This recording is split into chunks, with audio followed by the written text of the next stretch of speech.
इन कर्मचारियों को तृतीय श्रेणी में शामिल करे सरकार। हिमाचल में 9 मार्च रात 12 बजे थम जाएंगे एचआरटीसी के पहिए। क्या सरकार मानेगी कर्मचारियों की मांगे? कर्मचारियों के साथ जेसीसी बैठक करेगी सरकार। कर्मचारियों के लिए होंगे बड़े फैसले। हिमाचल प्रदेश अराजपत्रित कर्मचारी सेवाएं महासंघ की तरफ से पुलिस विभाग में तैनात 250 कुक श्रेणी के कर्मचारियों की मांगों को समाधान के लिए सचिवालय, मुख्यमंत्री, अतिरिक्त मुख्य सचिव और पुलिस महानिदेशक के समक्ष पत्र के माध्यम से मांगे रखी गई है। अराजपत्रित कर्मचारी सेवाएं महासंघ का कहना है कि संविधान हर कर्मचारी को अपनी सेवा काल में पदोन्नति और वेतन वृद्धि का अधिकार देता है, लेकिन कुक कहने को तो क्लास 3 श्रेणी में आते हैं, लेकिन इनका वेतन 2012 के उपरांत क्लास 3 में नहीं किया जा रहा है। संघ ने कहा कि इनके समानांतर श्रेणियां कांस्टेबल और लिपिक को 2012 के उपरांत संशोधित वेतनमान दे दिया गया है, जबकि इनको पुराने स्केल में ही रखा गया है।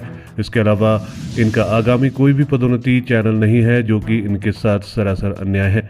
एक सफाई कर्मी अधीक्षक पद पर पदोन्नत हो जाता है और ये कुक उसी पद पर रिटायर हो जाते हैं। संघ ने मांग रखी है कि इनको भी कांस्टेबल और लिपिक की तरह वेतन दिया जाए।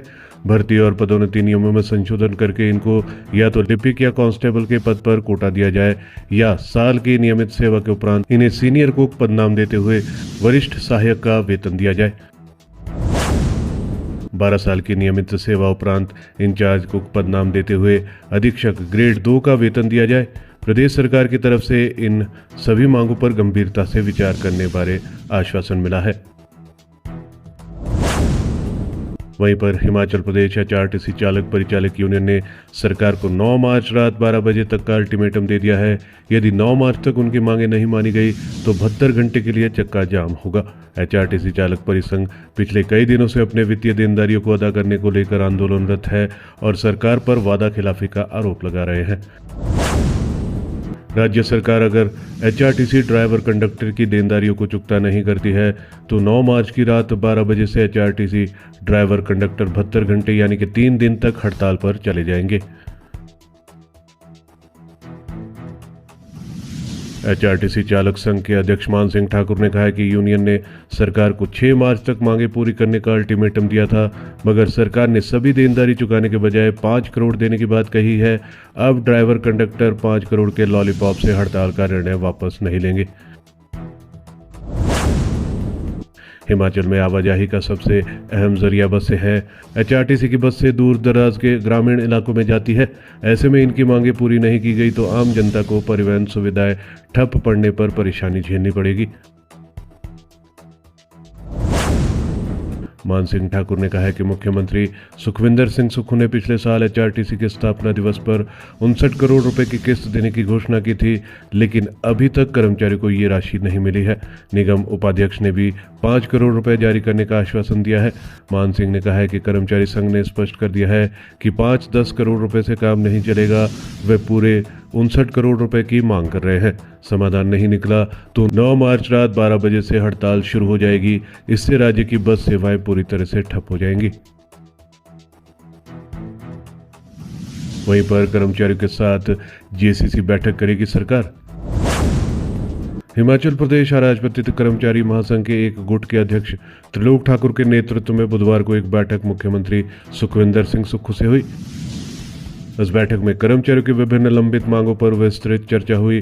त्रिलोक ठाकुर ने मुख्यमंत्री से संयुक्त सलाहकार समिति यानी कि जेसीसी की बैठक शीघ्र बुलाने का अनुरोध किया। उन्होंने कहा कि कर्मचारियों की समस्याओं के समाधान के लिए ये बैठक अत्यंत आवश्यक है। मुख्यमंत्री ने आश्वासन दिया है कि बजट सत्र के बाद इस पर चर्चा होगी। महासंघ ने विभागीय पदोन्नतियों में हो रही देरी को समाप्त करने की मांग उठाई।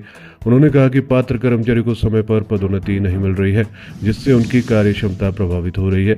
इसके अलावा विभागीय संगठनों की नियमित बैठकें सुनिश्चित करने का भी आग्रह किया गया। बैठक में सेवानिवृत्ति आयु 60 वर्ष करने की मांग भी उठाई गई। महासंघ ने कहा कि इससे कर्मचारियों को आर्थिक और सामाजिक सुरक्षा मिलेगी। मुख्यमंत्री ने इस पर विचार करने का आश्वासन दिया है। रिक्त पदों को शीघ्र भरने एवं अनुबंध कर्मचारियों के नियमितीकरण की मांग को लेकर भी चर्चा हुई।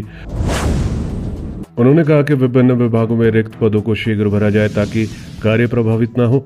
साथ ही अनुबंध कर्मचारियों को पूर्व की भांति वर्ष में 2 बार नियमित करने की प्रक्रिया बहाल करने की भी अपील की गई। 3 जनवरी 2022 के बाद नियमित हुए कर्मचारियों को उच्च वेतनमान देने की भी मांग बैठक में रखी गई। नेताओं ने कहा कि वर्षों तक अनुबंध पर कार्य करने के बावजूद इन कर्मचारियों को अभी तक उनका वाजिब वेतनमान नहीं मिला है। इससे उनमें असंतोष है। शिक्षा निदेशालयों के पुनर्गठन और स्वास्थ्य विभाग में 100 स्टाफ नर्सों की भर्ती को लेकर भी चर्चा हुई है। उन्होंने कहा कि इन सुधारों से शिक्षा और स्वास्थ्य सेवाओं को बेहतर किया जा सकता है। मुख्यमंत्री ने इस पर गंभीरता से विचार करने का आश्वासन दिया है। इसके अलावा जिलाधीश कार्यालय मिनिस्ट्रियल स्टाफ के लिए 20% पदोन्नति कोटा लागू करने को कहा गया। आईजीएमसी बहुतकनीकी संस्थान सुंदरनगर में 6 माह का प्रशिक्षण प्राप्त कार्य निरीक्षकों को एकमुश्त छूट देने और 100 अतिरिक्त पद भरने को लेकर भी विस्तार से चर्चा हुई है। इस पर मुख्यमंत्री ने सकारात्मक निर्णय लेने का आश्वासन दिया है। मुख्यमंत्री सुखविंदर सिंह सुक्खू ने महासंघ की सभी मांगों को ध्यानपूर्वक सुना और आश्वासन दिया है कि सरकार कर्मचारियों के हितों की रक्षा के लिए पूरी तरह से प्रतिबद्ध है। उन्होंने कहा कि समस्याओं का प्राथमिकता से समाधान किया जाएगा।